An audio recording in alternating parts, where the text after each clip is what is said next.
அவன் இதோ ஒரு கன்னிகை கற்பவதியாகி ஒரு குமாரனை பெறுவாள், அவருக்கு என்ன பெயரிடுவார்களாக? இம்மானுவேல் என்று பெயரிடுவார்களாக என்று சொன்னான். இம்மானுவேல் என்பதற்கு தேவன் நம்மோடே இருக்கிறார் என்று அர்த்தமாம். இந்த வசனம் மீது கரங்களை வச்சு ஜெபிக்கலாம். ஆண்டவரே, எங்களோடு பேசுகிறவர், இடைப்படுகிறவர், உம்முடைய சத்தத்தினால் எங்கள் வாழ்க்கையை செழிப்பாக்குறவர், அடியேன் அப்பிரயோஜனமான பாத்திரம், கடமை மாத்திரம் செய்கிறேன், நீர் வெளிப்படும் நல்ல பிதாவே, ஆமென். கரங்களை உயர்த்தி சத்தமோ அல்லேலூயா, நல்ல சத்தமா, மேல இருக்கவங்களாம் சத்தமோ அல்லேலூயா சொல்லுங்க, சத்தமோ ஹல்லேலூயா, ஹல்லேலூயா. கர்த்தர் நல்லவர், ஆமென். உண்மையான கிறிஸ்தவ வாழ்க்கையின் ஆசீர்வாதத்தில் மிக முக்கியமான ஒன்று, நீடித்த நாட்களால் உன்னை திருப்தியாக்கி என் ரட்சிப்பை உனக்கு காண்பிப்பேன். எத்தனை பேர் கரங்களை தட்டி ஒரு ஆமென் சொல்ல விரும்புறீங்க? ஒரு உண்மையான தேவன் உங்கள் கூட இருக்கிறாரு, கடவுளின் ஆசீர்வாதம் உங்கள் மேலே இருக்குன்னா நீங்கள் ரோடு ஆக்சிடெண்ட்டில் சாகக்கூடாது. நிறைய பேர் சொல்லுவாங்க, ஊழியக்காரங்க ரோடு ஆக்சிடெண்ட்டில் செத்து போயிட்டாங்க. கிடையாது, கர்த்தர் கிடையாதுங்க. மரண படுக்கையில் சாகக்கூடாது. அல்லேலூயா. இதெல்லாம் சொல்ல அடித்தளமான சத்தியத்தை நீங்கள் உள்ளத்தின் ஆழத்தில் நல்லா ஸ்ட்ராங்காக ஏற்றிக்கோங்க. பாதி வயசில் போய் சேரக்கூடாது, ரோடு ஆக்சிடெண்ட்டில் சேரக்கூடாது. போய் கேட்டால் கடவுளுடைய சித்தம் அவ்வளோதான் சொல்லக்கூடாது. ஆண்டவர் எந்த மனுஷனையும் படைக்கும் போது இவன் 30 வயசு வரைக்கும் வாழட்டும், இவன் 25 வயசோடு வாழட்டும்னு கடவுள் படைக்கலை. ஆமென் சொல்லுங்கள், அல்லேலூயா. அப்படி படைச்சாருன்னா அவர் பட்சபாதம் உள்ள தேவனாய் மாறுகிறார். அவர் படைக்கும் போதே எல்லாரையும் நிறைவாக திருப்தியாக நீடித்திருக்கும்படி தான் கர்த்தர் படைக்கிறார். அல்லேலூயா. நம்ம நோய்வாய்ப்படுவது கர்த்தருடைய சுத்தம் அல்ல, நாம் பலவீனப்படுவது கர்த்தருடைய சுத்தம் அல்ல. ஆமென். என்ன பிரதர், ரொம்ப சோகமாக இருக்கீங்க, ரொம்ப கடன் சுமையாக இருக்கு. ஏன் கடன் சுமையில் இருக்கீங்க? கர்த்தர் நடத்துகிறார். இப்படி தான் கர்த்தர் ஒரு நாளும் கடனில் நடத்த மாட்டார். அவர் நிறைவின் தேவன். பிரச்சனை உங்கள்கிட்ட தான் இருக்குது. ஆமென். கடன் படக்கூடாது, வட்டிக்கு வாங்கக்கூடாது, வட்டிக்கு கொடுக்கக்கூடாது. கர்த்தர் இப்படி நடத்துகிறாருன்னு சொல்லக்கூடாது. கர்த்தர் நடத்த மாட்டார். நீங்களாவே எல்லாம் பண்ணிட்டு கர்த்தர் நடத்துகிறாருன்னு அவர் எப்படி நடத்துவார்? அவர் ஒரு நாள் அப்படி நடத்த மாட்டார். அதனால் ரொம்ப ஸ்ட்ராங்காக புரிஞ்சுக்கிடணும். இந்த பூமியில் இயேசு பிறந்ததின் பிரதானமான நோக்கம், அதுக்கு முன்னாடி வரைக்கும், இயேசு பிறப்பதற்கு முன்னாடி வரைக்கும் தேவன் குறிப்பிட்ட மனுஷங்களோடு வாசமாக இருந்தார். அவர் யாரை தெரிந்தெடுத்தாரோ, யாரை ஊழியர்களாய் அழைத்தாரோ அவங்க கூட தான் கர்த்தர் இருந்தார். ஆமென். அவர் தேவதாசர்களோடு தேவன் இருந்தார். ஆனால் புதிய ஏற்பாட்டு பிரமாணத்தின்படி என்னைக்கு தேவனுடைய குமாரன் பூமியில் மனுஷனாக பிறந்தாரோ, ஆமென், அந்த நாள் துவக்கி நமக்கு கொடுக்கப்பட்ட ஆசீர்வாதம், பிதாவாகிய தேவன் நம்மோடு இருக்கிறார். எத்தனை பேர் கையை தட்டி அல்லேலூயா சொல்லலாமே?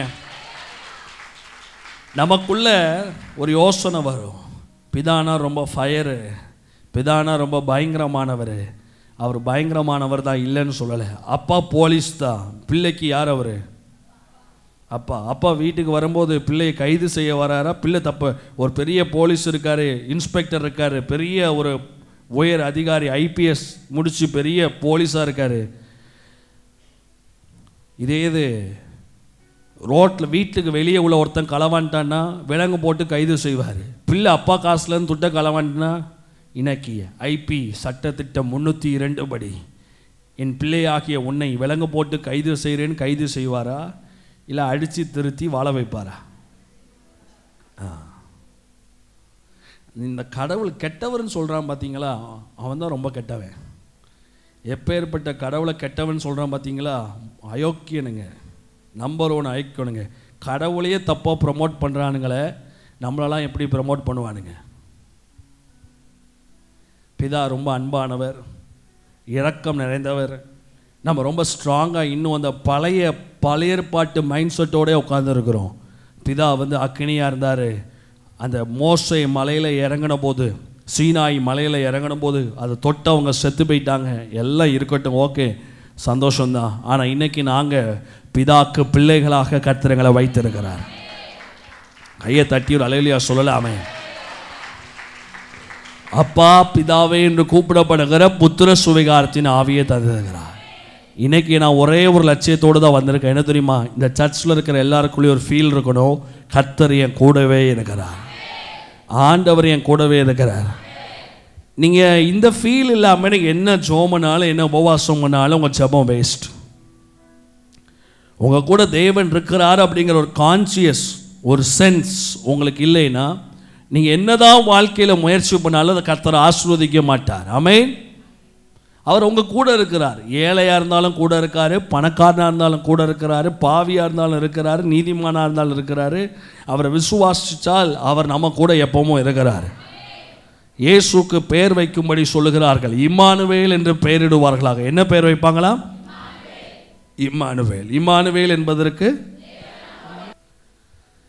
அவர் பூமிக்கு வந்த பிரதானமான நோக்கம் பிதாக்கும் மனுஷனுக்கும் நடுவே இருக்கிற இடைவெளியை மாற்றுவதற்காக.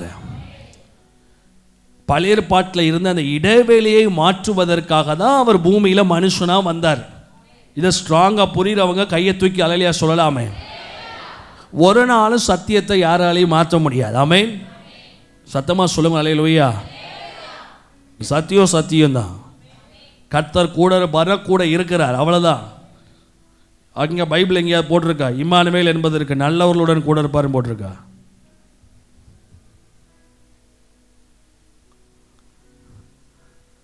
இங்கே போட்டிருக்கா நீங்கள் படிக்கிற பைபிளில்? பிறவென்ன எல்லோரும் சொங்கி மாதிரி உட்காந்துருக்கிறீங்க. கடவுள் கூட இருக்கிறாரு, இருப்பார், இனிமேல் நம்ம கூட தான் இருப்பார்.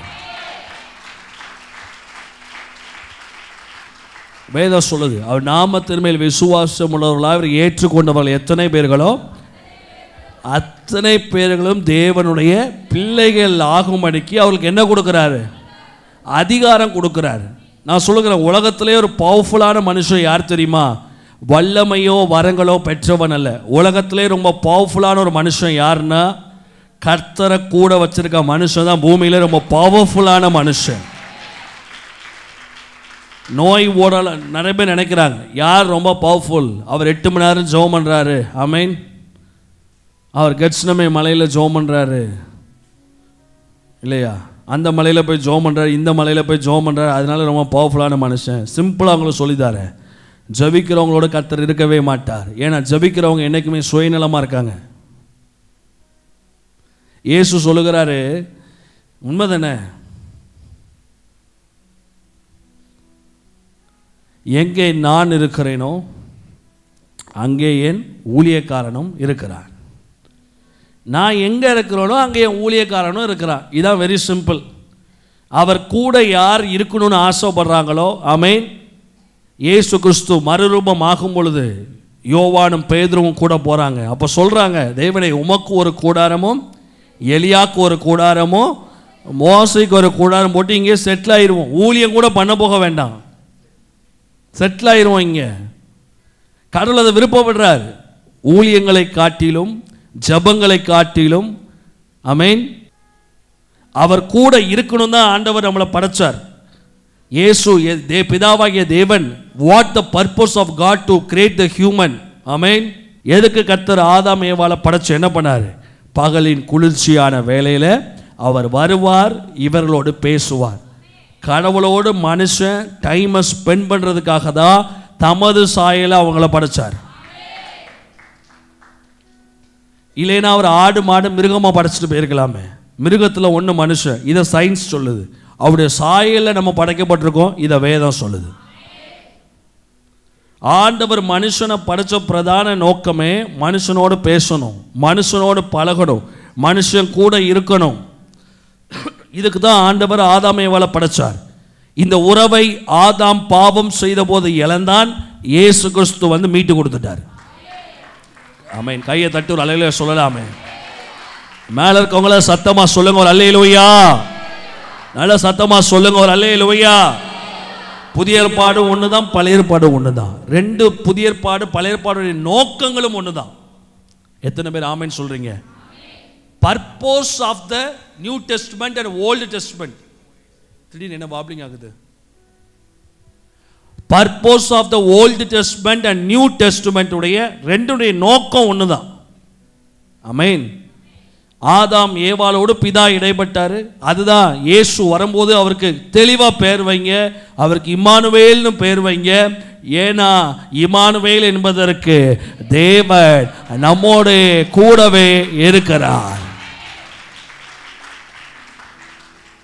அல்லேலூயா சொல்லுங்க ஒரு அல்லேலூயா. ஏன் கிறிஸ்மஸ் கொண்டாடுறோம்? நமக்கு பெரிய பாக்கியம், பிதாவாகிய தேவன் நம்ம கூட இருக்கிறார். இந்த பூமியிலே கடவுள் கூட இருக்கிறார்னு சொல்லுகிற ஒரே மார்க்கம் கிறிஸ்தவ மார்க்கம். அல்லேலூயா சொல்லுங்க ஆமேன். நம்ம சொல்றோம் அவர் எனக்குள்ளே இருக்கிறார். உங்கள்கிட்ட யாராவது இயேசுவை பார்க்கணுன்னா என்ன பண்ணணும்? நீங்கள் சொல்லுங்க, என் கூட கொஞ்ச நேரம் உட்காந்து பேசுங்க. இயேசு உங்களுக்குள்ள இருக்கிறாரு. அல்லேலூயா. சில பேருக்குள்ள அப்படி ஒரு ஒரு ஒரு குழப்பம். எப்போ நம்ம வாழ்க்கையில் நன்மைகள் ஆசீர்வாதங்கள் கடவுள் என்னைக்கு நமக்கு அற்புதம் செய்வாரோ, நமக்கு சில தெளிவான சில காரியங்கள் நம்ம மண்டையில் விளங்கும் போது அந்த சைட் டொங்கின்னு வந்துடணும்.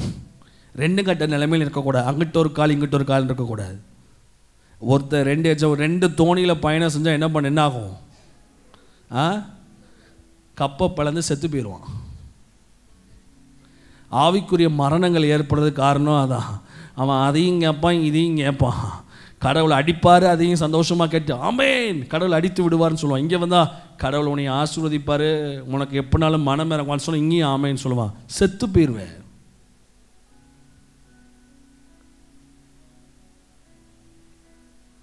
ஆமேன் சொல்லுங்க சத்தம் ஒரு அல்லேலூயா. இன்னைக்கு ஒரு தீர்மானம் ஸ்ட்ராங்காக மனசில் ஏற்றுறோம். இம்மானுவேல் என்பதற்கு இயேசு வந்ததின் நோக்கம், இயேசு வைக்கப்பட்ட பெயர் தேவன் நம்மோடே கூடவே இருக்கிறார். எத்தனை பேர் கரங்களை உயர்த்தி அல்லேலூயா சொல்ல விரும்புறீங்க? சத்தமாக சொல்லுங்க ஒரு அல்லேலூயா. சரி, ஏசாயா புஸ்தகம் 7ஆம் அதிகாரம் 14ஆம் வசனம் சத்தமாக வாசிங்க. ஏசாயா 7:14 சத்தமாக வாசிங்க. ஏசாயா 7:14 நல்லா சத்தமாக வாசிக்கலாம். ஏசாயா 7:14 ஆதலால் ஆண்டவர் தாமே உங்களுக்கு ஒரு அடையாளத்தை கொடுப்பார். அவ்வளோதான். மரியாள் எனக்கு ஒரு அடையாளம், அவ்வளோதான். அவள் எனக்கு ஒரு தெய்வமும் கிடையாது, மரியாள் எனக்கு ஒரு பொருட்டும் கிடையாது. அவள் எனக்கு ஒரு அடையாளம். எப்படி வானவில் ஒரு அடையாளமோ மரியாள் ஒரு அடையாளம். சத்தமாக வாசிங்க. இதோ ஒரு கன்னிகை கர்ப்பவதியாகி, நல்ல சத்தமாக வாசிங்க, என்ன பெறுவா? குமாரனை பெறுவாள். ஏசாயாவால் பழைய ஏற்பாட்டில் உரைக்கப்பட்ட மிக பிரதானமான தீர்க்க தரிசனம் என்ன பெயர் வைப்பாங்களா? இம்மானுவேல் என்று பெயர் வைப்பாங்களா? ஆமேன் ஆமேன். இயேசுன்னு சொன்னாலும் பேய் ஓடும், இம்மானுவேல்னு சொன்னாலும் பேய் ஓட தான் செய்யும். எல்லாம் ஒன்று தான். உங்கள் மனசு தான் சரி கிடையாது. இம்மானுவேல் என்று பெயரிடுவார்களாக. ஏசாயால சொல்லப்பட்ட தீர்க்கதரிசனம் நிறைவேறுது. தெளிவாக இயேசு பிறக்கிறாரு, அவருக்கு பெயர் வைக்கிறாங்க தேவன் நம்மோடே இருக்கிறார் என்று அர்த்தமாம். யோவான் புஸ்தகம் 1ஆம் அதிகாரம் 14ஆம் வசனம் நல்ல சத்தமாக வாசிக்கலாம். யோவான் 1:14 நல்ல சத்தமாக வாசிங்க. யோவான் 1:14 வாசிங்க. அந்த வார்த்தை மாம்சமாகி கிருபையினாலும் சத்தியத்தினாலும் நிறைந்தவராய், ஆமாம், எங்கே வாசம் பண்ணினார்? பரலோகத்தில் வாசம் பண்ணினார். எங்கே வாசம் பண்ணினார்? நமக்குள்ளே வாசம் பண்ணினார். அவருடைய மகிமையை கண்டோம். நல்லா சத்தமாக வாசுங்க. அது பிதாவுடைய பேரானவருடைய குமாரனுக்கு, பிதாவுடைய குமாரனுடைய மகிமைக்கு ஏற்ற மகிமையாக இருந்தது. பிதா becomes as a child form. நான் சிம்பிளாக ஒரு விளக்கம் சொல்லுவேன். பிதா குமாரன் பரிசுத்தாவின ஒன்றுமே கிடையாது. ஜனங்களால் பார்க்கக்கூடாத பரிமாணம் பிதா, ஜனங்களால் பார்க்கக்கூடிய பரிமாணம் இயேசு, ஜனங்களால் அனுபவிக்கக்கூடிய பரிமாணம் பரிசுத்தாவி. The presence of the form. ஆமென். அந்த பரிமாணம், அந்த பரிமாணங்களில் வித்தியாசம் ஒளிய வேதம் சொல்லுது. யோவான் 1ஆம் அதிகாரம் 1ஆவது வசனம். யோவான் 1ஆம் அதிகாரம் 1ஆவது வசனம் சத்தமாக வாசிங்க. நல்ல சத்தமாக வாசிங்க. ஆதியிலே வார்த்தை இருந்தது, அந்த வார்த்தை தேவனிடத்தில் இருந்தது, அந்த வார்த்தை. சரி, 14வது வசனத்தை வாசிங்க. சத்தமா வாசிங்க. அந்த வார்த்தை மாம்சமாகி. சரி, திரும்ப 1வது வசனம் சத்தமா வாசிங்க. அந்த வார்த்தை தேவனிடத்தில், அந்த வார்த்தை. இப்ப பிதா யாரு, தேவன் யாரு? ஒருவரே. நீங்க நினைக்கிற மாதிரி பிதா ரொம்ப டெரரு, இயேசு ரொம்ப பாவப்பட்டவர், பரிசுத்த ஆவியானவர் ரொம்ப மோசமானவர், அப்படிலாம் கிடையாது. மூவரும் ஒருவரே. காணக்கூடாத பரிமாணத்தில் வாசமாக இருப்பவர் பிதா. ஜனங்களை காணக்கூடிய பரிமாணத்தில் வாசமாக இருந்தது இயேசு. நமக்குள்ள வாசமாக இருக்கிற பரிமாணம் பரிசுத்த ஆவியானவர். இப்போ நான் கேட்கேன், பிதா உங்க கூட இருக்காரா இல்லையா? இருக்கான்னு சொல்றவங்க கையை உயர்த்திவாள் இல்லையா? சொல்லாம.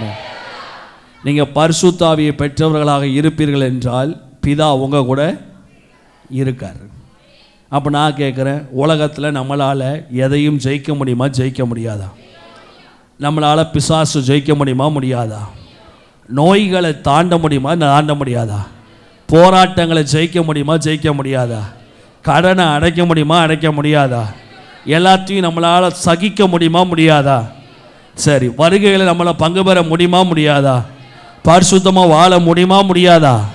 முடியும். ஏன்? பிதா எனக்குள்ளே இருக்கிறார். கையை தட்டி ஒரு ஆமேன் சொல்கிறவங்க. இப்போ ஏன் நம்ம கிறிஸ்மஸ் கொண்டாடுறோம்? நீங்கள் சொல்லணும் எல்லார்ட்டையும், நான் கிறிஸ்மஸ் கொண்டாடுறேன், வெடி போடுறேன், ட்ரெஸ்ஸு போடுறேன். ஏன் தெரியுமா? கடவுள் ஏன் கூட வரும்படி வந்த நாள். கடவுள் ஏன் கூட குடித்தனம் நடத்தும்படி வந்த நாள். நான் சொல்கிறேன், ஆண்டவர் சத்திரத்தின் முன்னணியிலே உட்கார்ந்தார. ஏன் உன்னுடைய சின்ன வீட்டுக்குள்ளே வரமாட்டாரா? நிறைய பேருக்குள்ள ஒரு எண்ணம், ஆண்டவர் பெரிய வீட்டுக்குள்ளே தான் இருப்பார், பாஸ்டர் பெரிய வீடு கட்டணும். சின்ன வீட்லேயும் அவர் இருப்பார், எல்லா இடங்களையும் வாசமாக இருப்பார். எங்கும் நிறைந்தவர் யெகோவா ஏலோஹிம். அமெரிக்காலையும் இருக்கார், இந்தியாவிலையும் இருக்கார், ஆமேன், இருக்கார். எல்லா இடமும் நிரம்பி வாசமாக இருக்கார். அவர் பிள்ளைங்க எங்கெல்லாம் போகிறீங்களோ அங்கெல்லாம் இயேசு வந்துடுறார்.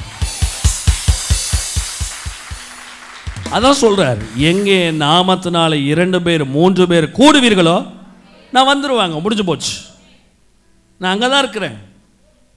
இஸ்ரவேலின் துதிகளில் பரவன்ன. அவர் நம்மெல்லாம் படைச்சிட்டு அவர் பரலோகத்தில் இருக்கணும்னு அவசியம் கிடையாது. அவர் நம்மளை படைச்சதே நம்ம கூட இருக்கும்படியாக.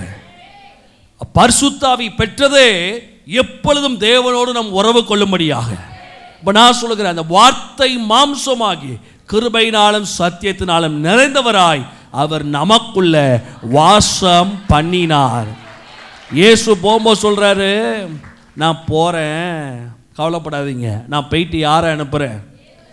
தேட்டரை வாழ் நான் அனுப்புறேன், வாங்கிக்கோங்க. அல்லேலூயா. இன்னைக்கு சில காரியங்களை பார்க்க போகிறோம். கர்த்தர் நம்ம கூட இருந்தால் நம்ம மென்டாலிட்டி எப்படி இருக்கணும்? டிசம்பர் மாதம் உங்களுக்குள்ள ஒரு மென்டாலிட்டி பில்ட் ஆகணும். கர்த்தர் உங்கள் கூட இருக்காருன்னா உங்கள் மைண்ட் எப்படி இருக்கணும்? சொங்கி மங்கி மாதிரி இருக்கக்கூடாது. ஆமென். பக்கத்தில் பார்த்து சொல்லுங்கள், கர்த்தர் உங்கள் கூட இருக்காருன்னா உங்கள் ஆவி, உங்கள் ஆத்துமா, உங்கள் சரீரம் ஸ்ட்ராங்காக இருக்கணும். ஆமென். தேவதாசர்கள் எல்லாம் பைபிள் எழுதி வச்சுருக்காங்க, நிறைய வசனங்கள் எழுதி வச்சுருக்காங்க. கர்த்தர் என் கூட இருந்தால் எப்படி இருக்கும்? கர்த்தர் என் வலது பார்சத்தில் இருக்கிறார், நான் என்ன பண்ணுவதில்லை? அசைக்கப்படுவதில்லை. ஆமென்.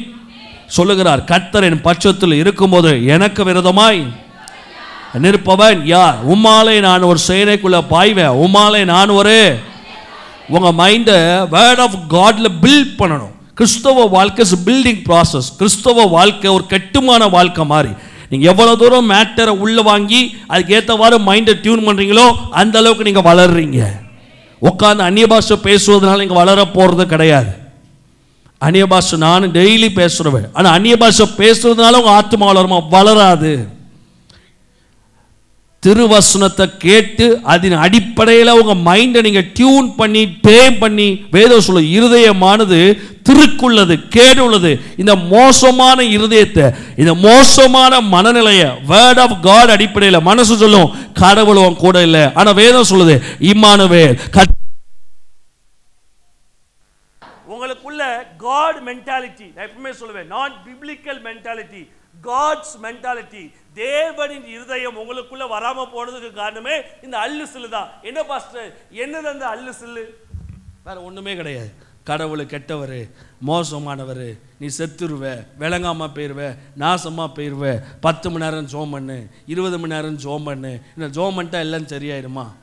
நான் சேர்க்குறேன், இன்னைக்கு புருஷனும் பொண்டாட்டிக்கு நல்லா சண்டை வருது, போய் 10 மணி நேரம் ஜோம் பண்ணால் சரியாகுமா? புருஷன் போய் மன்னிப்பு கேட்டால் சரியாகுமா?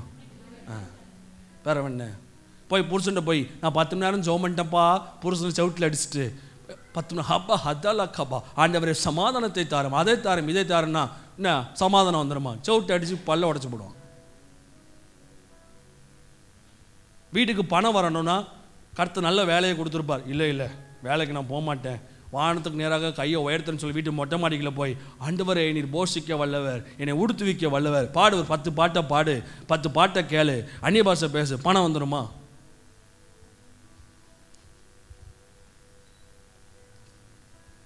சொல்லுங்க, வந்துருமா? வராது. எல்லாத்துக்கும் ஜெபம் பொருந்தாது. ஜெபம் தேவனோடு உள்ள உறவு. அதான் சொல்லுகிறேன், ஜெபிக்கிறது சுயநலமாக தான் ஜெபம் பண்றோம். ஜெபிக்கிறது தேவனோடு கடவுளோடு உள்ள உறவு, அவ்வளவுதான். கடவுளோடு பேசுவதற்கு அது ஒரு வாய்க்கால், அது வாய்க்கால், அவ்வளவுதான். அவர்கிட்ட போய் பேசுனா அவர் சொல்லுவார், உன் தொழில் செழிக்க இதை செய், உன் குடும்பம் மாற நல்லா இதை செய், உன் மனசு நிம்மதியாக இருக்க இவங்களை மன்னித்து விடு, இவர்களை மறந்து விடு, இதை விட்டு கடந்து போ, இதை செய்யாத, அப்படின்னு தான் பேசுவார ஒழிய நீ சொல்றதெல்லாம் ஊமை மாதிரி கேட்டுட்டு இருக்க மாட்டார். அவர் சிலை அல்ல. எப்பவுமே நான் சொல்லுவேன், ஜோம் ஒரு உண்மையான மனுஷனுடைய ஜெபத்தினுடைய விளைவு என்ன தெரியுமா? அற்புதம் அல்ல, அவனுக்குள் ஏற்படுற மாற்றம். உங்க பிரேயர் லைஃப் உண்மையா இருக்குன்னா நீங்கள் ஒவ்வொரு நேரமும் ஜெபம் பண்ணிட்டு எந்திக்கும் பொழுது நீங்கள் ஒரு முடிவோடு வருவீங்க. இனிமேல் இதை செய்யணும், இதை கூடாது, இப்படி நான் மாறணும், இப்படி மாறக்கூடாது, இப்படி நம்ம பேசணும், இப்படி பேசக்கூடாது. அதுதான் பிரேயருடைய இம்பேக்ட். எத்தனை பேர் கையை உயர்த்தி அலையிலையா சொல்கிறீங்க?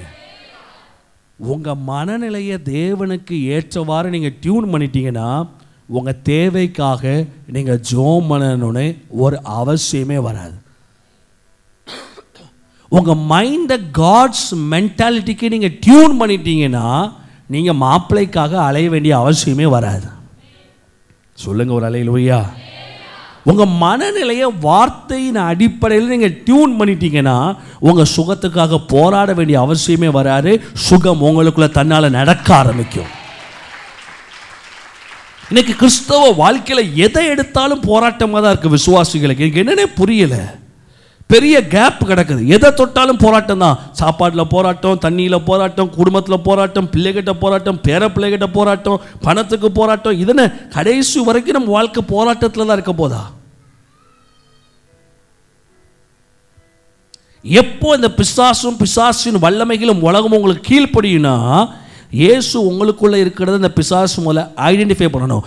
எப்போ ஐடென்டிஃபை பண்ணணும்னா இயேசு என் கூட இருக்காருன்னு சொல்லுவதனால அல்ல, இயேசு சொன்ன வார்த்தையின்படி உன் பிரெயினை நீ டியூன் பண்ணி வைக்க பார்த்தியா, அதுக்கு பிசாசு ஆடணும். அன்னைக்கு பேய்களை விரட்டும் பொழுது பவுலும் பேயை விரட்டுறான், ஆசாரியருடைய குமாரர்களும் பேயை விரட்டுறாங்க, இயேசு பேரை சொல்லி விரட்டுறாங்க. பேய் போக மாட்டேன்னு சொல்லுது. நான் யாரை அறிவேன்? பவுலையும் அறிவேன், இயேசுவையும் அறிவேன், உன்னையும் அறிவேன். இன்னைக்கு கிறிஸ்தவத்தின் போர்வையில் நம்ம உட்கார்ந்துக்கிட்டு பிசாசு எனக்கு விரோதமாக இல்லைன்னு நினச்சி நீங்கள் மனசை தேத்திக்கிறீங்க. கிடையாது. Those who walk in God's mentality, தேவனின் இருதயத்தோடு. அதான் ஆண்டவர் சொல்ல தாவீதை பார்த்து, இவன் நல்ல ஜெபம் பண்றவன் இல்லை, இவன் இருதயத்துக்கு கையை தட்டி ஒரு அல்லேலூயா. காட்ஸ் மென்டாலிட்டி டெவலப் ஆகணும். இன்னைக்கு நான் பேசிக் கொண்டிருப்பது ஏதோ அடிப்படை உபதேசம் அல்ல, இது ஒரு விலையேறப்பட்ட சத்தியம். இந்த ஆலயத்தில் உட்கார்ந்திருக்கிற ஒவ்வொருடைய காதுகளும் கேட்டு மனசுல உள்வாங்கிக்கொண்ட சத்தியம். ஆமென். சாகும்போது கூட உங்க மனநிலை இப்படி இந்த மனநிலையோடு சாகணும். காட்ஸ் மென்டாலிட்டியில வாழ்ந்து செத்துருக்கு ஆண்டவரே அப்படின்னு ஒரு மென்டாலிட்டி நமக்கு வேணும். அதில் மிக மிக முக்கியமான மென்டாலிட்டி. இயேசு அடிக்கடி சொல்லுவார், தன்னுடைய ஊழிய பாதையில் இயேசு அடிக்கடி சொல்கிற ஒரு காரியம், மத்தேயு, மார்க்கு, லூக்கா, யோவான்ல சொன்ன ஒரு விஷயம், நான் தனியே இல்லை, என்னை அனுப்பினவர். கையை தட்டி விடாம இயேசு அடிக்கடி இதை சொல்லிக்கிடுவார் தனக்குள்ளேயே. இயேசு அடிக்கடி தன் பிரசங்கத்தில் சொல்லுவார், என்னை அனுப்பினவர் என்னோட கூட இருக்கிறார், நான் தனியே இல்லை, அவர் எங்கே இருக்காரோ அங்கே நானும் இருக்கிறேன், நான் எங்கே இருக்கணும் அங்கே என் ஊழியக்காரனும் இருக்கிறார், என்ன என்று ஒருவனும் பிதாவினிடத்தில். இதெல்லாம் அவருக்கே பேசிக்கிட்டது. என்ன என்று ஒருவனும் பிதாவினிடத்தில். இயேசு கிறிஸ்து பூமியில் மனுஷனாக வாழும்போது மென்டாலிட்டியை ட்ரெயின் பண்ணுகிறார். நான் தனியாக இல்லை, நான் தனியாக இல்லை, நான் தனியாக இல்லை. நம்ம என்றைக்குமே நம்ம தனியாக கிடையாது. நான் சொல்கிறேன்ல, உலகமே எய்த்து நின்னாலும், இந்த உலகமே உங்களை விட்டு போனாலும் அவர் உங்களை விட்டு விலகுவதும் இல்லை, உங்களை கைவிடுவதும் இல்லை. இதை நல்லா புரிஞ்சுக்கிறார் தாவீது. ஆண்டவரே, நான் பாதாளத்தில் போய் படுக்க போட்டாலும் சரி. ஒரு மனுஷன் எப்போ பாதாளத்துக்கு போவான்? பாவத்தினால்தான் பாதாளத்துக்கு போவான். In case in despite of my things, என் வாழ்க்கையினுடைய அநேக பிரச்சனைகள், உபத்திரவங்கள் நிமித்தம் நான் தவறினாலும் கூட அங்கேயும் உமது கரம் என்னை நடத்தும். எங்க நல்லவனை நேசிக்கிறதுக்கு உலகத்தில் 1000 பேர் இருப்பாங்க, ஆனால் நம்மளை போல ஆளை நேசிக்கிறதுக்கு தான் கடவுள் இந்த பூமியில் இருக்காரு. இதை தாவீது நல்லா ஸ்ட்ராங்காக மண்டையில் ஏற்றிக்கிறாரு. என்ன உபத்திரம் வந்தாலும் தைரியமாக இருக்காரு. அவர் சொல்கிறாரு, ஆண்டவரே, நான் மரண இருளின் பள்ளத்தாக்கில் நடந்தாலும் பொல்லாப்புக்கு பயப்பட. காரணம், அவன் மட்டும் பிரச்சனைகள் வரும்போது கடவுள் எனக்கு தூரமாயிட்டான்னு சொல்லியிருந்தாருன்னா கடவுள் தூரமாக இருப்பார். அவன் சொல்கிறான், தேவரீ என்னோட கூட இருக்கிறீர். ஆமென். இன்னைக்கு ஒரு ஸ்ட்ராங்கான மென்டாலிட்டி உங்களுக்குள்ளே வரணும். விழுந்தாலும் எழுந்தாலும் ஓடினாலும் கர்த்தர் என்னைக்குமே நம்ம கூட தான் இருக்கிறார். கையை தட்டி ஒரு அல்லேலூயா. பக்கத்தில் கை கொடுத்து சொல்லுங்கள், உங்களுக்கு இன்னைக்கு ஒரு ஸ்பெஷலான ஒரு மேட்டரை சொல்கிறேன். நீங்கள் விழுந்தாலும் எழுந்திருந்தாலும் உக்காந்தாலும் ஓடினாலும் தேவன் உங்க கூடவே இருக்கிறாரு. அதுக்கு சொல்லுங்க, காரணம் இயேசுவை ஏத்துக்கிட்டீங்க. இமானுவேல் என்பதற்கு தேவ நம்மோடு இருக்கிறார் என்று அர்த்தமாம். எத்தனை பேர் கரங்களை தட்டி ஒரு ஆமைன்னு சொல்ல விரும்புறீங்க? சத்தமா கையை தட்டி ஒரு அழகியா சொல்லலாமே. கடவுள் உங்க கூட இருக்காது ஸ்ட்ராங்கா நீங்க உணரும் பொழுது நீங்க என்ன சொல்வீங்க? 118:7-6 சத்தமா சொல்லுங்க. நீங்க கடவுள் உங்க கூட இருக்காரு, நீங்க என்ன சொல்வீங்க? ஆமென். நம்ம எப்பவுமே என்னத்தையா சொல்லிட்டு இருப்போம், அவன் தெரியும், இவன் தெரியும், அவன் என் கூட இருக்கான், இவன் என் கூட இருக்கான். கடவுள் உங்க கூட இருக்காரு அப்படிங்கிற நீங்க உணரும் பொழுது நீங்க சொல்ல ஆரம்பிப்பீங்க. 118:7-6 சத்தமா வாசிங்க, நல்ல சத்தமா வாசிங்க. எனக்கு அனுகூலம் பண்ணுகிறவர்கள் நடுவில் என் கர்த்தர் என் பட்சத்தில் இருக்கிறார். என்னவா, என் சத்துருக்களின் சரிகெடுதலை காண்பேன். வாசுங்க, அடுத்து வாசுங்க. மனுஷனை நம்புவதை பார்க்கிலும் 6வது வசனத்தை வாசுங்க. 6வது வசனத்தை வாசுங்க. கர்த்தர் என் பட்சத்தில் இருக்கிறார், நான் பயப்படேன். கையை தட்டி ஒரு ஆமென் சொல்றவங்க சத்தம் ஒரு அல்லேலூயா. இன்னைக்கு நம்ம பிசாசுக்கு பயப்படுறோமோ இல்லையோ, சொந்தக்காரங்களுக்கு பயப்படுறீங்க. இன்றைக்கி எத்தனை பேருக்கு இந்த இப்படி ஒரு போராட்டத்துலேருந்து விடுதலை வேணும்னு சொல்கிறீங்க? பயப்படாமல் கை தூக்கி காமிங்க. கர்த்தர் உங்களை சொந்தங்களை தாண்டி மேலே உயர்த்துவார். பயப்படுறீங்களா இல்லையா? சொந்தத்துக்கு பயப்படுறீங்களா இல்லையா? எதுக்கு பயப்படுறீங்க? பாஸ்டர் ஏதாவது சொல்லிடுவாங்க, ஏதாயிலும் பேசிடுவாங்க, என்னத்தையாவது சொல்லிடுவாங்க. நான் சொல்கிறேன், சிம்பிளாக ஒரு ஸ்ட்ராட்டஜியை உங்கள் மைண்டில் ஸ்ட்ராங்காக ஏற்றிக்கோங்க. எவன் என்ன சொன்னால் எனக்கு என்ன? இது பிசாசினுடைய ஆயுதம். கர்த்தருக்கு பயப்படுறதை விட்டுட்டு நீங்கள் இப்போ யாருக்கு பயப்படுறீங்க? மனுஷருக்கு பயப்படுறீங்க. பைபிள் சொல்லுது, மனுஷனுக்கு பயப்படுறது எதை உண்டு பண்ணுமா? தெரியுதா? உங்களுக்கு இப்போ பிரச்சனையை உருவாக்குறது நீங்களா பிசாசா? நான்லாம் யாருக்குமே எதுக்குமே பயப்பட மாட்டேன். எவன் என்ன சொன்னானே, எவன் வந்தானே, எவன் போனானே, நான் கடவுளுக்கு பயப்படுறேன். கடவுளை என் கூட இருக்காருன்னு ஸ்ட்ராங்காக இருக்கிறேன். ஆமேன். நாளுக்கு நாள் வெற்றி, நாளுக்கு நாள் ஆசீர்வாதம், நாளுக்கு நாள் மேன்மை, கர்த்தர் நிறைவாக தான் நடத்துகிறாரு. ஏன்னா நம்ம கொஞ்சம் கொஞ்சமாக கிறிஸ்தவ வாழ்க்கையில் நம்ம மைண்ட் அப்படியே மாற ஆரம்பிச்சிட்டு, கல்யாணம் ஆகலை அவன் என்ன சொல்லுவான், தொழில் முடங்கிருச்சு மாமியார் என்ன சொல்லும், உடம்புல வியாதி வந்துருச்சு ஃப்ரெண்ட் என்ன சொல்லுவான். ஆமேன். பிள்ளைக்கு படிப்பு ஃபெயில் ஆயிடுச்சு, ஸ்கூலில் உள்ளவங்க என்ன சொல்லுவாங்க. முதல்ல இந்த குடும்பத்தில் இந்த சொந்தக்காரங்களுக்கு பயப்படுறத முதல்ல ஸ்டாப் பண்ணுங்க. அப்போ தான் கர்த்தர் உங்கள் கூட இருக்கிறத உங்களால் ஃபீல் பண்ண முடியும். நம்ம அந்த கல்யாண வீட்டுக்கு போகலை, நம்மளை ஒதுக்கி வச்சுருவாங்க. வைக்கட்டும். யோசேப்பு எல்லாரும் ஒதுக்கி வச்சாங்க. ஆனால் யோசேப்பு கர்த்தருக்கு மட்டும் பயந்து வாழ்ந்தான், கர்த்தரை மட்டும் நம்பி வாழ்ந்தான். ஒரு டைம் வந்துச்சு, கர்த்தர் யோசேப்பு காலடியில் எல்லாரையும் கொண்டு வந்து கர்த்தர் நிறுத்தினார். எப்பவுமே மனுஷனுக்கு பயப்படக்கூடாது. நான் சிம்பிளாக சொல்கிறேன், நீங்கள் தப்பே பண்ணாலும் கணக்கு கொடுக்க வேண்டியது கடவுள்கிட்ட. ஆமேன். நீங்கள் நல்லது பண்ணாலும் கணக்கு கொடுக்க வேண்டியது கடவுள்கிட்ட. எத்தனை பேர் நம்புறீங்க? சொந்தக்காரனுக்கு பயப்படுறது, அடுத்து பொண்டாட்டிக்கு பயப்படுறது. எதுக்கு பயப்படுறது? பொண்டாட்டிக்கு பயப்படுறது.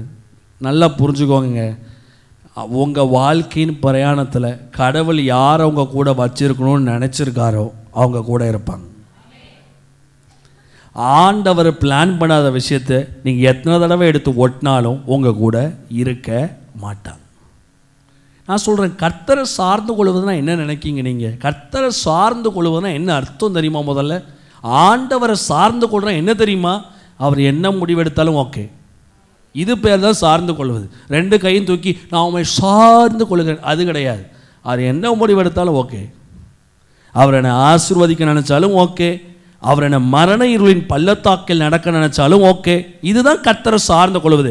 அவர் என்னை மக்கள் என்னை தூஷிக்கும்படி ஒப்பு கொடுத்தாலும் ஓகே, மக்கள் புகழும்படி என்னை ஒப்பு கொடுத்தாலும் ஓகே. ஆனால் நம்மளால் இது ஏற்றுக்கிட முடியாது. எதுக்கு எடுத்தாலும் மனுஷன் என்ன செய்வான்? இன்னைக்கு முதல்ல கர்த்தர் உங்கள் கூட இருக்காருன்னா இன்னைக்கு உங்களுக்குள்ள அந்த பயம் உடைக்கப்படணும். அவன் என்ன சொல்லுவா, இவன் என்ன சொல்லுவா, இவா என்ன சொல்லுவா. Don't worry. மனுஷனை நம்புவதை பார்க்கிலும் கர்த்தர் பேரில் பற்றுதலா இருப்பதே நலம். பக்கத்தில் பார்த்து சொல்லுங்க, உங்களுக்குள்ள செயல்படுகிற சொந்தக்காரங்க பயம் இன்னைக்கு இயேசுவின் நாமத்தினால் உடைக்கப்படட்டும். சரி, இந்த பயம் ஒரு நபருக்கு வந்துச்சு. நிறைய பாயிண்ட்ஸ் இருக்குது, இன்றைக்கி இதை பற்றி நிறைய நம்ம பேசலாம். சீக்கிரம் ஒரு காரியத்தை சொல்லி நான் முடிக்கிறேன். இந்த பயம் ஒருத்தனுக்கு இருந்துச்சு. யாருக்கு தெரியுமா? இயேசுவை சுமந்த மரியாளுடைய புருஷனுக்கு இருந்துச்சு. அவன் பேர் என்னது? இன்றைக்கி ஃபுல்லாக கிரைஸ்டுடைய பர்த்தில் இருந்தால் நிறைய விஷயங்கள் நம்ம பார்க்க போகிறோம் இந்த மந்த் ஃபுல்லாக. யோசேப்புக்கு ஒரு பயம் இருந்துச்சு. என்ன பயம்? எல்லாரும் சொல்லுங்கள். யோசேப்புக்கு ஒரு பயம் இருந்துச்சு. என்ன பயம்? ஊரில் உள்ளவன் அசிங்கமாக பேசிடுவான். இயேசு பிறப்பே ஒரு காரியத்தை சொல்லுது, இனிமேல் நீ ஊரில் உள்ளவன் சொல்கிறத கேட்கக்கூடாது, உன்னை குறித்து நான் சொல்கிறத கேளு. உனக்கு இம்மானுவேல் என்று பெயரிடுவார்கள், அதற்கு தேவன் நம்மோட. நீங்கள் லைஃப்பில் ஷைன் பண்ணணும்னா நான் சொல்கிற ஒரு விஷயத்தை நல்ல மண்டையில் ஏற்றுங்க. வாழ்க்கையில் மேலே மேலே போகணும்னா எவன் என்ன சொன்னால் என்ன, எனக்கு கர்த்தர் எவன் வம்புக்கு நீங்கள் போக வேண்டாம், இவன் துன்பத்துக்கும் போக வேண்டாம். Ignore the words of the people. மக்கள் என்ன சொல்கிறாங்க அப்படிங்கிறத கொஞ்சம் நீங்கள் காதை அடைக்கணும். தாவீது சொல்லுகிறார், நான் காது கேளாதவனை போல் இருந்தேன். எப்படி இருந்தேன்னா, ஊமையனை போல வாய் பேசாதவனாக இருந்தேன். வாழ்க்கையில் நீங்கள் என்றைக்குமே நீங்கள் கர்த்தருடைய ஆசீர்வாதத்தை வாங்கணும் அப்படின்னா செவிட்டு பையன் மாதிரி இருக்கணும். ஆனால் நீங்கள் எதுக்கு எடுத்தாலும் சென்சிட்டிவான பீப்புள். 10 மணி நேரம் ஜோம் பண்ணுவாங்க, வெளியே வந்த உடனே யாராவது ஒருத்தவங்க உங்களை பார்த்து என்ன ஜோம் பண்ணி என்ன நடந்துச்சு அப்படின்னு கேட்டால் இதுக்கு எதுக்கு ஜோம் பண்ணணும், எதுக்கு ஸ்வைங்கன் ஆகணும், இதுக்கு சிம்பிளாக மைண்டை டியூன் பண்ணிவிட்டு வீட்டில் நல்லா பொறிகடலில் பொறிச்சு சாப்பிட்டு சந்தோஷமாரு. இதுக்கு எதுக்கு இந்த 10 மணி நேரம் ஜப்பான்னு கேட்க. 10 மணி நேரம் ஜோம் பண்ணிட்டு என்ன ஜோம் பண்ணி என்ன நடந்துச்சு, புருஷனுக்கு வேலை கிடச்சிட்டா ஸ்வைங் அவ்வளோதான், பேட்டரி போயிடும். எதுக்கு ஜோம் பண்ண தேவையில்லை. சந்தோஷமாக வீட்டில் சாப்பிட்டுட்டு நல்லாரு, அரிசியை பொரிச்சு சாப்பிட்டு சந்தோஷமா இருங்க. முதல்ல நீங்கள் வாழ்க்கையில் கர்த்தருடைய ஆசீர்வாதத்தை மகிமையை நீங்கள் பார்க்கணுன்னா யோசேப்புக்குள்ள ஒரு மென்டாலிட்டி வருது. ஐயோ, நான் அவளை அறியலை, ஆனால் அவள் கர்ப்பமாக இருக்கா, கல்யாணம் ஆகுறதுக்கு முன்னாடியே ஒரு ஸ்திரீ கர்ப்பமாக இருக்கா. அவன் யோசிக்கான், அவளை விட்டுவிட மனதாய் இருந்தான்னு பைபிள் சொல்லுது. எப்படி இருந்தான் அவன்? மனதாக இருந்தான். இன்னைக்கு நம்ம எதுக்கு எடுத்தாலும் சென்சிட்டிவ். இங்கே ஒருத்தன் இந்த உலகத்தில் யாரும் செய்யாத ஒரு மேட்டரை யோசேப்பு செஞ்சான். அதனால ஜீவனுள்ள தேவனுக்கு பல பேருக்கு அவர் பிதாவாக இருந்தார், அவருக்கு இவன் பிதாவாக மாறினான். கையை தட்டி ஒரு அலையிலையா சொல்லலாமா? இயேசு கிளியர் பண்றார், இது மனுஷ மனநிலை. பிதாவாகிய தேவன் சொப்பனத்தில் தோன்றி அவளை சேர்த்து கொள்ள ஐயப்படாதே. இதெல்லாம் இயல்பு, மனுஷ ஹியூமன் நேச்சர். அதனால காட்ஸ் மென்டாலிட்டி. இயேசுவை பல பேர் பல விதமா பேசுறாங்க. பெயல்செபூனால பேய் வரட்டான்னு சொல்றாங்க, இன்னொரு கூட்டம் தேவதூஷணம் சொல்றான்னு சொல்றாங்க, இவன் பெரிய பாவின்னு சொல்றாங்க, இன்னொரு கூட்டம் இவன் தீர்க்கதரிசின்னு சொல்றாங்க. இயேசு எங்கேயும் எவனை குறித்து கவலைப்படவே இல்லை. அவர் நோக்கமெல்லாம் பிதா என்ன குறித்து என்ன சொல்றாரு, அவர் சிந்தனை எல்லாம் பிதா நம்மளை பத்தி என்ன நினைச்சு வச்சிருக்காரு. He is not a human pleasing man. இயேசு பூமியில வாழும்போது மனுஷனை பிரியப்படுத்துறவரை வாழல. பிதா நம்மளை குறித்து என்ன சொல்லுகிறார்? நான் எப்பவுமே ஒரு லைஃப்ல ஒரு எவன் என்ன சொல்ல தூச்சி தட்டி போட்டு போயிட்டே இருக்கணும். இதான் காட்ஸ் மென்டாலிட்டி. தெய்வீக மனநிலையின் முதல் படியே மனுஷன் சொல்றதுக்கு காதுகள் அடக்கப்பட வேண்டும்.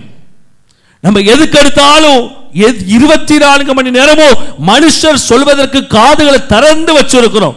அப்பா சொல்றதுக்கு திறந்து வச்சிருக்கிறோம், அம்மா சொல்றதுக்கு திறந்து வச்சிருக்கிறோம், மாமி சொல்றதுக்கு திறந்து வச்சிருக்கிறோம், மாமனார் சொல்றதுக்கு திறந்து வச்சிருக்கிறோம், மச்சினர் சொல்றதுக்கு திறந்து வச்சிருக்கிறோம், குழந்தை சொல்றதுக்கு திறந்து வச்சிருக்கிறோம், டாக்டர் சொல்றதுக்கு திறந்து வச்சிருக்கிறோம், நண்பர்கள் சொல்றதுக்கு திறந்து வச்சிருக்கிறோம். உங்க பிள்ளைகளை குறித்து என்னைக்குமே நான் சொல்லுவேன், பிள்ளைங்களை குறித்து பிள்ளைங்க வாலிப வயசு வரும்போது பல பேர் பல விஷயங்களை சொல்லுவாங்க. நிறைய விஷயங்கள் சொல்லுவோம். பிள்ளை நட சரியில்லை, பிள்ளை ஓட சரியில்லை, பிள்ளை பாறை சரியில்லை, அது சரியில்லை, அட்வைஸ் அப்படிங்கிற பொருளை வீட்டு கிளவிகள் படாத பாடுபடுத்துவாங்க. Ignore it. எதுக்கும் பதில் சொல்லணும் அவசியம் கிடையாது. இக்னோர் இட், விட்டு செல்லுங்கள். கடவுளுடைய மனநிலை, கடவுள் என் கூட இருக்காருன்னா நீ 100% சொல்லுவேன். அவன் என்ன சொன்னா என்ன, ஆண்டவரே நீங்க என் கூட இருக்கிறீங்க, நீங்க என்ன ஆசீர்வாதமா மாற்றுவீங்க. கையை தட்டி ஒரு ஆமைன்னு சொல்றவங்க சத்தம் அலையிலே சொல்லட்டுமே. இவ அயோக்கிய பையன், அந்த பையன், இந்த பையன், அப்படிப்பட்டவா இப்படிப்பட்டவா, இவ விளங்குவாளா தேர்வாளா சொல்லட்டுமே. ஏன் உங்க இருதயத்தை பக்குவப்படுத்துங்க. நல்லா புரிஞ்சுக்கோங்க, உலகம் சொல்றதை கேட்டு நம்ம மடங்கணும்னு நினச்சிக்கோங்களேன், இந்த உலகம் நம்மளை ஆளுகை செய்யும். கர்த்தர் சொல்றதை கேட்டு நம்ம செஞ்சோம்னா கர்த்தர் நம்மளை ஆளுகை செய்வார்.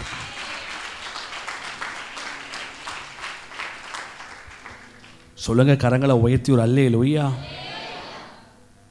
கர்த்தர் சொல்றதை செஞ்சோம்னா கர்த்தர் ஆளுகை செய்வார்.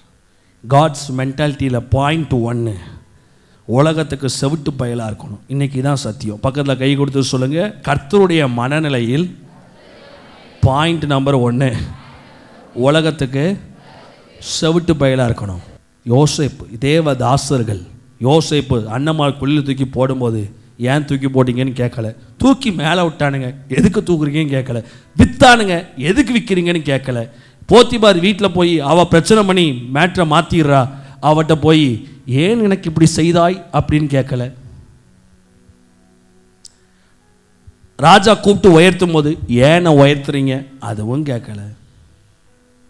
தாவீது வாழ்க்கையில் யுத்தங்கள் வரும்போது ஏன் யுத்தம் வந்துச்சு கேட்கல.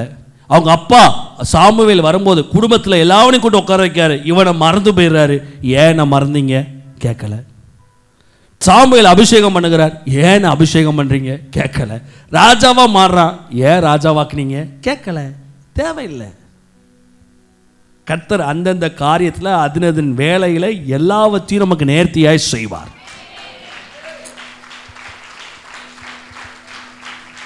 நான் சொல்லட்டுமா, பூமியிலேயே மிகப்பெரிய ஆசீர்வாதம் மன நிம்மதியாக வாழ்வது. ஆமென்.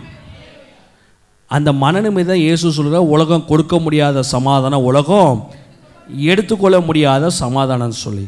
இந்த சமாதானத்தை கொடுக்குற ஒரே மார்க்கம் கிறிஸ்தவமாக இருக்கும். ஆனால் நம்ம சமாதானமாக இருக்கோமா? பக்கத்தில் பார்த்து கேளுங்க, ஆனால் நீங்கள் சமாதானமாக இருக்கீங்களா? இல்லையே. நம்ம பல விஷயங்களை குறித்து மரியாதை பார்த்து சொல்லுகிறார், நீ பற்பல காரியங்களை குறித்து என்ன பண்ணுகிறாய்? கலங்குகிறாய். தேவையானது ஒன்னே ஒண்ணுதான், தேவன் உன் கூட இருக்க வேண்டும்.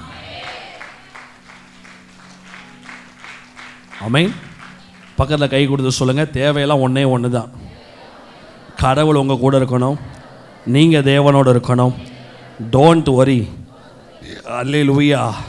அடுத்த ஒரு வசனத்தை வாஸ்து வேகமாக சொல்கிறேன். Feeling God's presence always in our life.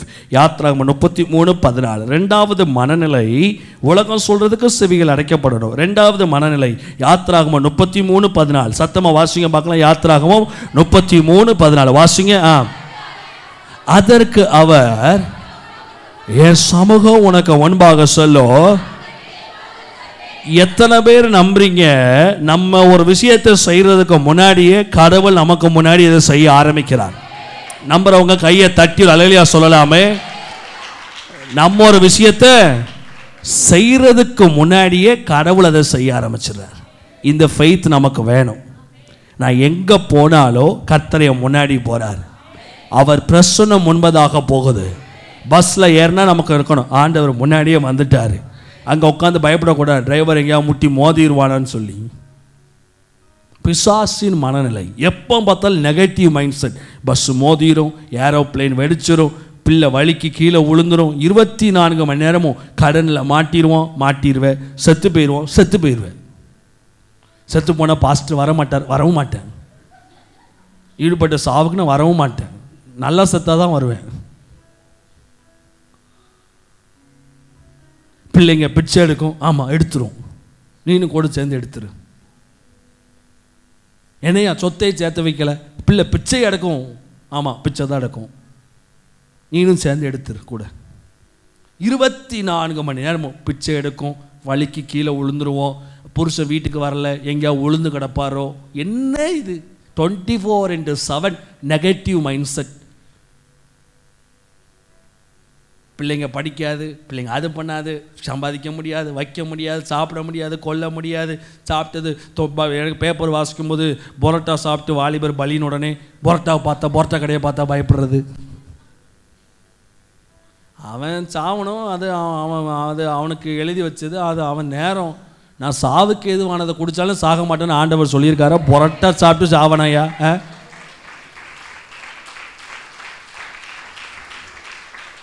சொல்லுங்க ஒரு அல்லேலூயா. பக்கத்து வீட்டில் எவனோ ஒருத்தன் தலை சுற்றி இருக்கும், ஹாஸ்பிட்டல் கொண்டு போய் செத்து போயிடுவார். அன்னைக்கு சாயங்காலம் இவங்களுக்கு தலைவலி வந்துடும். மரணமே நீங்கள் சந்திச்சாலும் மரணம் உங்களை மேற்கொள்ளாது. இயேசு உங்களுக்காக மரணத்தை ஜெயித்திருக்கிறார்.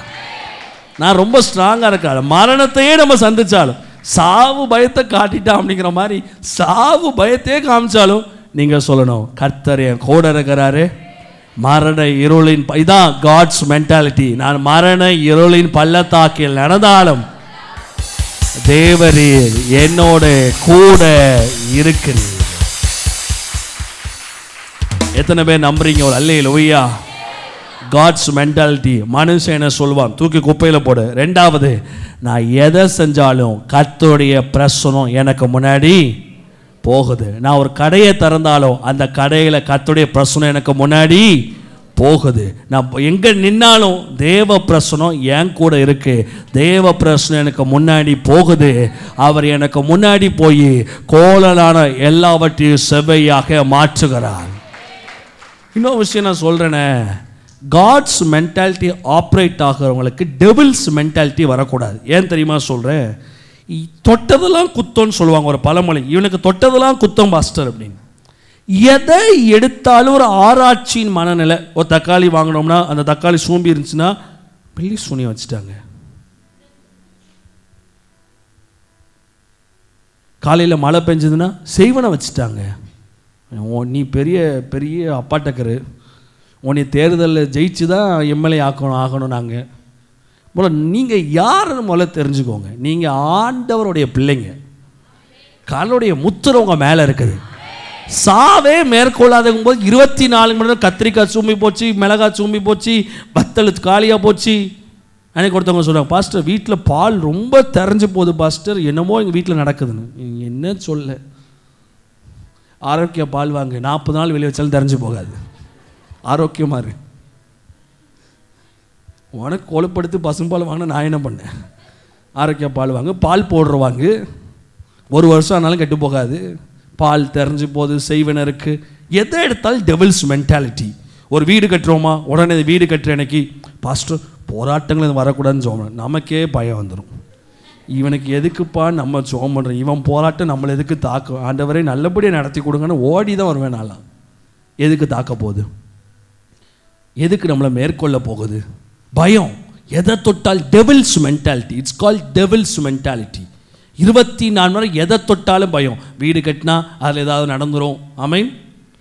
ஏன்? Devil's mentality. ஏன்னா உங்களுக்குள்ள சத்தியம் இல்லை, எவனோ சொல்லிட்டு போனது உங்களுக்குள்ள இருக்குது. எவனோ விதைச்சிட்டு போன ஒரு முட்கள் மத்தியில் விதைக்கப்பட்ட விதையாக எவனோ ஒருத்த உடான்ஸ், எவனோ ஒருத்த அப்பார்ட் ஃப்ரம் பைபிள் வேதத்தை தாண்டி எவனோ ஒருத்த விட்டுட்டு போன கதை மனசுல ஸ்ட்ராங்கா உள்ள உட்காந்துக்கிடுச்சு. அந்த கதையை வெளியே எடுக்க முடியல.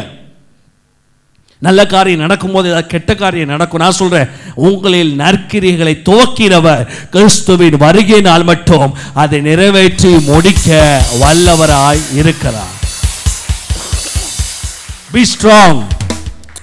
அப்படியே எனக்கு எதிராக சத்துரு பொறாமைப்பட்டு வந்தாலும் அந்த யுத்தத்தில் ஜெயத்தை தருவதற்கு அவர் உண்மை உள்ளவராக இருக்கிறார். ஆமாம். இந்த வருஷ கடைசியில் சில மனநிலையை மாத்திரம். கைகளை உயர்த்தி ஒரு அல்லேலூயா சொல்லலாமே. சொல்லுங்க சத்தமா அல்லேலூயா. சில பேருக்கு இப்படி ஒரு எண்ணம், புது ட்ரெஸ் போட்டால் காய்ச்சல் வந்துடும். ஏன் சொல்லுங்க? புது ட்ரெஸ் போட்டால் காய்ச்சல் வந்துடும். ஏன்?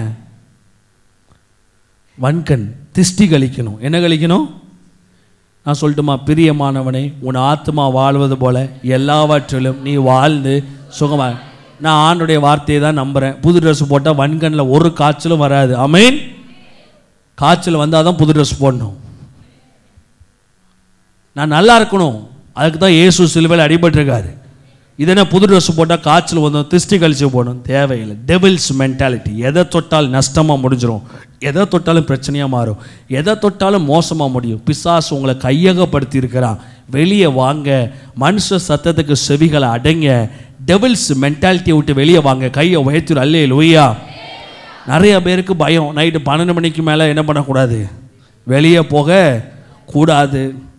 நிறைய இன்னும் தமிழ்நாட்டு கலாச்சாரம் அப்படிங்கிற போர்வையில் எக்கச்சக்க பிரச்சனைகள் கிறிஸ்தவ வாழ்க்கைகளை உட்கார்ந்து கொண்டு இருக்கிறது.